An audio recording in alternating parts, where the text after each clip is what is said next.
వెంకటరెడ్డి గారు వినుతా కోట గారి సంబంధించి డ్రైవర్ హత్య కేసు అంటే ఇది ఈ రాష్ట్రంలో ఆంధ్రప్రదేశ్ రాష్ట్రంలో గనక జరిగి అంటే హత్య జరిగింది ఆంధ్రప్రదేశ్లోనే అనేది అక్కడ చెన్నై పోలీసులు చెప్తున్నారు. అక్కడి నుంచి బాడీని చెన్నై సమీపంలో ఒక నదిలో పడేస్తే సో అక్కడి నుంచి పోలీసులకు ఇన్ఫర్మేషన్ వచ్చి తీగలాగితే డొంకంత కదిలినట్టు వీళ్ళందరినీ కూడా పట్టుకొని వెళ్ళిపోయారు.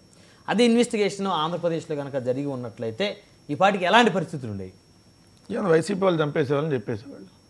సింపుల్ అట్లెందుకు చెప్తారు సార్? ఎందుకంటే ఇప్పుడు మాచర్లలో తెలుగుదేశం వాళ్ళు నరికి చంపితే ఇద్దరిని జోలకండి బ్రహ్మారెడ్డి వాహనం వేసుకొచ్చి మరి పిన్నెల రామకృష్ణారెడ్డి గారి మీద వాళ్ళ బ్రదర్ మీద కేసు పెట్టారు. ఏది పిన్నెల రామకృష్ణారెడ్డి గారు చంపించారు వాళ్ళ బ్రదర్ అని. చంపించింది ఎవరైతే ఇప్పుడు వీళ్ళు గవర్నమెంట్ ఉద్యోగం ఇచ్చారో తోట చంద్రయ్య కొడుక్కి గవర్నమెంట్ ఏదైతే ఉద్యోగం ఇచ్చిందో ఆ తోట చంద్రయ్య కుమారుడు ఆధ్వర్యంలో వాళ్ళు ప్రత్యర్థి వర్గాన్ని వాళ్ళు మట్టి పెట్టారు. అక్కడ ఎందుకు అక్కడ ప్రయారిటీ వాళ్ళకి ఇవ్వటం లేదు గ్రామంలో. సో అక్కడ ఉన్న మన ఎస్పీ కూడా వచ్చి గ్రామ పెద్ద ఎత్తున అని చెప్పి డిసైడ్ చేసి వెళ్ళాడు. వెళ్ళినటువంటి సమయంలో తోట చంద్రయ్య కొడుకు సో ఒక ఇద్దరిని పెట్టుకొని ఆయన హత్య చేయిస్తే అప్పుడు మొత్తం ఎస్పీ చెప్పాడు ఇది ఆధిపత్య పౌరులో ఒకే పార్టీకి సంబంధించి ఒకే సామాజిక వర్గానికి సంబంధించినటువంటి ఇద్దరు ఆధిపత్యంలో జరిగిందని చెప్పి ఎస్పీ ప్రకటన చేసి వెళ్ళాడు. చేసిన రెండో రోజు పిన్నెల రామకృష్ణారెడ్డి గారి మీద మళ్ళీ ఉల్టా కేసు పిన్నెల రామకృష్ణారెడ్డి గారిని లాక్కొని వచ్చి దీంట్లో ఉన్నారని చెప్పి ఇన్వాల్వ్ చేశారు. సేమ్ ఒకవేళ ఈ శ్రీకాళహస్తిలో ఈ వినూత చంద్రబాబు దంపతులకు సంబంధించిన ఇష్యూ ఆంధ్రప్రదేశ్లో అయ్యుండుంటే ఈ పాటికి బిఎఫ్ మధుసూదన్ రెడ్డి గారు కాళహస్తి ఇన్ఛార్జు ఇంకా వాళ్ళ చుట్టుపక్కల ఉన్న వాళ్ళ మీద కేసులు ఖచ్చితంగా వేసేవాళ్ళు. ఎందుకంటే వీళ్ళన్నీ మనం చూస్తున్నాం కదా.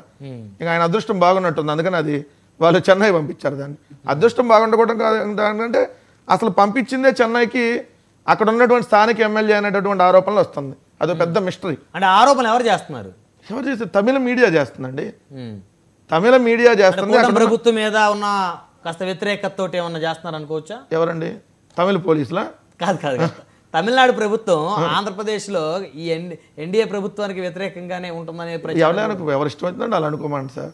ఇంకా నయం లేదు అసలు డెడ్ బాడీకి వీళ్ళకి సంబంధం లేదు. అసలు ఆ శవం కూడా వీళ్ళది కాదు. తమిళనాడు ప్రభుత్వం కొత్తగా ఎవరినో ఒక శవాన్ని తీసుకుని వచ్చి అక్కడ పెట్టి ఈ కోట వినూత చంద్రబాబు లేదంటే అక్కడ బొజ్జల సుధీర్ రెడ్డి వీళ్ళందరిని ఇన్వాల్వ్ చేస్తుందని చెప్పినా కూడా చెబుతారు. వీళ్ళు నమ్మేవాళ్ళు ఉంటే ఏముంది ఏదని చెబుతారు. సరే ఇక్కడ జరిగినటువంటి అంశంలో ఇప్పుడు ఆ అమ్మాయి వాళ్ళు చంపారు అనేది అయితే వాస్తవంగా కనపడతా ఉంది. కానీ అసలు ఈ వీళ్ళు కూడా ఒక టైంలో బాధితులు అనేది కూడా ఇంకో నుంచి వినపడతా ఉంది. ఎందుకంటే ఈ వీళ్ళని ఆల్రెడీ ఆ ట్రాప్ చేసి ఎవరైతే ఇప్పుడు అతను డ్రైవర్ అంటున్నారు అందరూ డ్రైవర్ కాదండి జన సైనికుడు. జనసేన పార్టీలో 200 మంది క్రియాశీల సభ్యత్వం జాయిన్ చేసినటువంటి వ్యక్తి చిన్న సైజు నాయకుడు అతను కూడా అక్కడ లోకల్లో. సో జనసేనకు సంబంధించి ఆమె ట్విట్టర్లో ట్వీట్ పెట్టింది ఎవరైతే కోట వినోద్ గారు 200 మంది క్రియాశీల సభ్యత్వం జాయిన్ చేసిన రాయుడు అని చెప్పి. సో మరి అలాంటి వాళ్ళు అయితే ఇప్పటివరకు మరి చచ్చిపోయింది జనసేన అతనే. మరి ఇప్పటివరకు దాని మీద పవన్ కళ్యాణ్ గారు మాట్లాడలా. అతను పక్క పార్టీ అయితే ఒక్క నిమిషం ఇక్కడ వారిని వినుతా కోట గారు దంపతుల యొక్క ప్రమేయం ఉందని తెలిసిన తర్వాత వారిని సస్పెండ్ చేస్తారు. చనిపోయింది ఎవరు?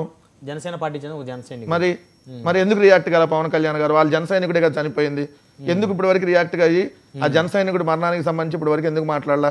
వాళ్ళ కనీసం ఎందుకు ట్విట్టర్లో ఉన్న సానుభూతి తెలపలా? కనీసం ఫేస్బుక్లో ఉన్న ఎందుకు తెలపలా? మరి దీనికి చెప్పాలి కదా. ఇప్పుడు ఆరోపణలు చేస్తుంది ఎవరి మీద? అక్కడ ఎవరు ఆరోపణలు చేసింది ఏం కాదు కదా. కోట వినూత వాళ్ళ భర్త చంద్రబాబు బొజ్జల సుధీర్ రెడ్డి అని చెప్పి ఆరోపణలు చేశారు. మరి ఇప్పుడు మరి దాని మీద ఆ కోణంలో మరి ఇప్పుడు ఎందుకు మరి కూటమి ప్రభుత్వాలు మరి దాని మీద చర్యలు తీసుకోమని పవన్ కళ్యాణ్? ఎందుకంటే వాళ్ళు ఇన్ఛార్జే కదా. మొన్నటిదాకా మీకోసం పనిచేసిన 2019లో కంటెస్ట్ చేసింది ఆమె. ఫారెన్ నుంచి వచ్చి మీకోసం తిరిగి ఇక్కడ ఆస్తులు అమ్ముకొని ఏదో మీకోసం పనిచేసినటువంటి ఆమె. మరి ఆమెను ఇరికిచ్చారని చెప్పి స్వయంగా మీ తెలుగుదేశం ఎమ్మెల్యే మీద ఆమె ఆరోపణలు చేస్తూ ఉంటే మరి ఇప్పటివరకు జనసేన నాయకత్వం ఎందుకు స్పందించలా? మరి సుధీర్ రెడ్డి హస్తం ఉందని చెప్పి వాళ్ళ ఆయన కదా ఆరోపిస్తుంది, బయట వాళ్ళు ఎవరో కాదు కదా. దట్టు ఎఫ్ఐఆర్ రిపోర్ట్లో కూడా కొంత అదే విధంగా కనపడింది. సో ఇష్యూ ఏం జరిగింది, దీని మీద ఏం జరిగింది అనే దాని మీద అవతల సుధీర్ రెడ్డి వాళ్ళు ఇతన్ని ట్రాప్ చేసి సో ఈమెకు సంబంధించినటువంటి పర్సనల్ అంశాలన్నీ మొత్తం అన్ని వాళ్ళు తీసుకున్న దాంట్లో ఇలా తెలిసిన తర్వాత అతను మందలు ఇచ్చి కొట్టి పంపించేసిన తర్వాత మళ్ళీ ఇక్కడ ఇంకా ఏదో అతను ఉన్నాయి నా దగ్గర అని చెప్తే ఏదో వీడియోలు అవన్నీ మళ్ళీ రమ్మన్నారు, అక్కడ కొట్టారు. ఏం జరుగుతుంది మొత్తం అవన్నీ వస్తున్నప్పుడు మరి ఇప్పుడు వరకు ఇది కూడా మేమే చేసామంటారా? చెప్పండి. ఎందుకంటే ఏది జరిగినా మా మీదే కదా వెళ్ళెత్తేది. దీనికి సమాధానం వాళ్ళు చెప్పాలి కదా. ఇవన్నీ చూస్తుంటే ఒకటైతే జనసేనకు సంబంధించి, ఎందుకంటే జనసేన వాళ్ళని తెలుగుదేశం వాళ్ళు ఎక్కడికక్కడ కొడుతున్నారు. మీకు తెలుసు అవన్నీ చాలా చోట్ల దెబ్బలు తిన్నారు. మచిలీపట్నం నుంచి అనేక చోట్ల అయినా ఎక్కడ పవన్ కళ్యాణ్ రెస్పాండ్ కావాలి. పర్సనల్ గా ఏంటండి గొడవలు జరుగుతాయి. కొవ్వూరు రామారావుది పర్సనలేనా? మరి పర్సనల్ కాదు కదా. 13 మందిలో అతను ఒక్కరికే జనసేనలకు పదవి వేశారు, అది కూడా ఈయనకు సంబంధం లేని అతనికి వేశారని చెప్పి ఆయన్నే సస్పెండ్ చేశారు. ఇప్పుడు కూడా తెలుగుదేశము జనసేనకు సంబంధించినటువంటి ఇష్యూ ఈ రెండు. ఒక వ్యక్తి చనిపోవటం అనేది, మర్డర్ చేయటం అనేది తెలుగుదేశం జనసేన ఇద్దరికి సంబంధించినటువంటి అంశం. ఇద్దరి పాత్ర ఉంది దాంట్లో. మరి ఉన్నప్పుడు ఇది చూస్తే పవన్ కళ్యాణ్ పాము తన పిల్లల్ని తానే తిన్నట్టుగా పవన్ కళ్యాణ్ తన పార్టీ నాయకుల్ని చంద్రబాబు నాయుడు గారు తినిపిస్తున్నాడే అనిపిస్తుంది ఎన్ని చూస్తే. మరి రియాక్ట్ ఎందుకు కాలేదు? జన సైనికుడు చచ్చిపోయినా రియాక్ట్ గారు, ఏడన్నా రాష్ట్రంలో ఏదైనా మహిళ చనిపోయినా రియాక్ట్ గారు, రాష్ట్రంలో మీ వాళ్ళని మీరు కొడుతున్నా రియాక్ట్ గారు. సో మీ వాళ్ళని మీరే ఇన్ఛార్జ్గా రాజమండ్రి ఇన్ఛార్జ్ని ఎందుకు తప్పించారండి? కొవ్వూరు ఇన్ఛార్జ్ని ఎందుకు తప్పించారు? ఇప్పుడు మీరు ఇక్కడ కోట వినోద్ గారికి సంబంధించిన ఇష్యూ ఏంది? సో వీటన్నిటి మీద మరి పవన్ కళ్యాణ్ ఎందుకు మాట్లాడట్లా? ఏదన్నా ఇదే జరిగితే సార్, ఏదన్నా చిన్నది వైఎస్ఆర్సీపీ తరఫున ఎక్కడన్నా జరిగితే మమ్మల్ని డోర్ డెలివరీ అని రాశారు కదా, బాడీని డోర్ డెలివరీ చేశారని. మరి ఇప్పుడు ఏ డెలివరీ చేశారు? దీన్ని రివర్ డెలివరీ చేశారా? డైరెక్ట్ సముద్రంలోకి పంపిద్దామని కారులో నుంచి తీసుకెళ్ళి. అవును సార్, కారులో తీసుకొని ఎక్కడ వేశారు? రివర్లో వేశారు కదా. అంటే ఏది శవాన్ని అసలు కనపడకుండా చేద్దామని ప్రయత్నం చేశారు కదా. అసలు శవాన్ని రాష్ట్రం నుంచి పక్క రాష్ట్రం తీసుకెళ్ళి, అంటే అది మర్చిపోతారులో శవం ఏడో వెళ్ళిపోయింది, నదిలో నుంచి సముద్రంలో కలిసిద్ది కదా వెళ్ళిపోయి అనేటటువంటి ప్రయత్నం చేస్తే మరి దాని మీద ఇప్పటివరకు ఎందుకు స్పందించాల? దీని మీద పూర్తిస్థాయి విచారణ చేస్తా, వాళ్ళ దోషుల మీద శిక్ష పడాలి. ఒక జన సైనికుడు చచ్చిపోయాడు, ఎందుకంటే పాపం నీ కోసం 200 క్రియాశీల మెంబర్షిప్లు జాయిన్ చేశాడు సార్. చిన్న విషయం.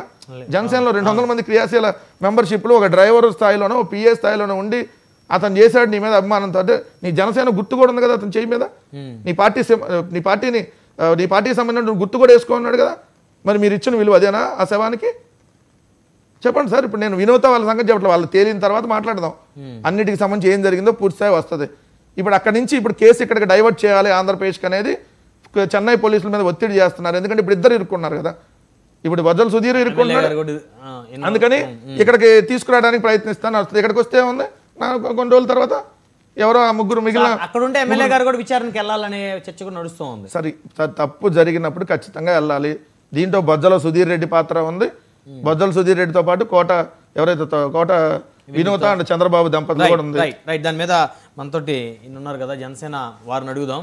ఏమైనా మెరుపుల మహేష్ గారు, మొన్నటి వరకు వైఎస్ఆర్సీపీ నాయకులు డోర్ డెలివరీ చేశారు అన్నారు, ఇప్పుడు మీరేం చేశారు? కార్ డెలివరీ చేశారా?